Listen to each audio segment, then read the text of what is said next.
Se a gente pensa que nenhum cristão de verdade é raivoso, mandão ou teimoso, a gente não conhece bem a maldade do coração humano. E ele vai mais longe e lembra que os cristãos são avisados com razão a não mentir e roubar.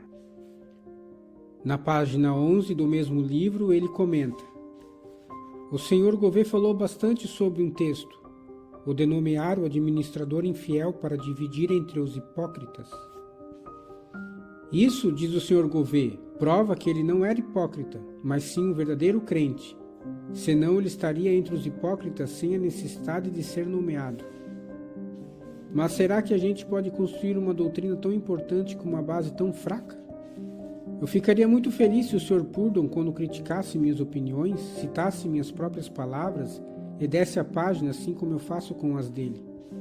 Deixe observar também que dos 6 argumentos que eu usei sobre esse assunto, o Sr. Purdon notou apenas um. Se as pessoas confiarem em representações sem questionar, elas sairão com ideias completamente erradas e inadequadas. Tem cerca de 150 passagens na Bíblia sobre as quais eu baseio meus sentimentos importantes sobre esse tema. O Sr. Purdon prossegue: o significado de Nosso Senhor é este: você se chama de verdadeiro crente, mas eu sei que você é um hipócrita. E para provar isso, eu vou designar sua porção com os hipócritas, enquanto você esperava uma porção entre os santos. Agora, em oposição a isso, eu nego que o administrador se chame de crente e pergunto: onde o Senhor diz, eu sei que você é um hipócrita? Passagens endereçadas a discípulos, Sr. Purdon, se aplicam a crentes, como você confessa. Então, esta parábola do administrador é uma palavra para os crentes. É dada 2 vezes e em ambos os casos é falada para discípulos. Eu dei a primeira referência, a segunda é Lucas 12, do 41 a 46. Neste segundo caso, ele leva em consideração o caso dos apóstolos. Como resultado da pergunta de Pedro sobre a parábola anterior dos servos que esperavam: Senhor, esta parábola se destina aos cristãos em geral ou especialmente para os 12? A resposta do Senhor é nesse sentido. Se você deseja uma parábola que se refira especialmente a você, apóstolos, quem é então o administrador fiel e sábio? O administrador, com base em evidências internas, é certamente um crente. Ele espera o retorno de seu mestre, embora seu coração diga que ele é lento quanto a isso. E como foi encontrado agindo como um incrédulo, o Senhor designará sua porção com os incrédulos. Cortar em 2 é uma punição que implica e causa a destruição total de um homem quanto à vida presente. Portanto, cortar em 2, quando aplicado a um homem em um estado futuro, implicará destruição total e não uma perda temporária. Implica algo final, total e perpétuo na próxima vida, como certamente faz quanto a esta vida. Eu respondo que cortar ao meio significa que Jesus priva o incrédulo de vida corporal. O homem está vivo na carne na hora em que o Salvador chega e, ao encontrá-lo culpado da forma mencionada, Jesus tira sua vida com o golpe da vingança judicial. Como eu disse em A Raptura dos Santos, sua vida natural é violentamente retirada.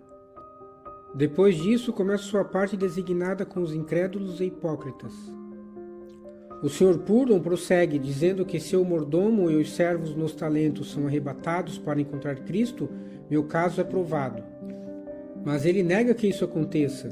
A parábola dos talentos é suposta pelo Sr. Gouveia ser tão confinada a um único momento. A hora em que a igreja estará diante do Senhor no ar, e antes que o Senhor tenha descido à terra. Não há menor autoridade para acreditar nisso. O Sr. Purdon não é cuidadoso em sua linguagem. Sua foice corta o circuito completo sem secagem. Se a sentença não lhe agrada, não há menor evidência a seu favor ou é o maior erro já conhecido. Eu vou tentar lembrá-lo de algumas da evidência dada no livro de onde ele deriva esses assuntos de crítica. A tomada e a deixada, Mateus capítulo 24, verso 40 e 41, é o resultado da descida de Cristo do céu ao ar, como previsto na 1 Tessalonicenses capítulo 4. Os tomados e os deixados são ambos crentes da Igreja de Cristo, como é provado em A Raptura dos Santos. A tomada e a deixada são o sinal para os judeus da presença secreta do Salvador. Os apóstatas pediram um sinal disso e aqui é dado. Mas depois que o nosso Senhor deu ao judeu a visão externa de sua presença secreta, ele segue para aplicar ao seu povo da Igreja o significado completo disso.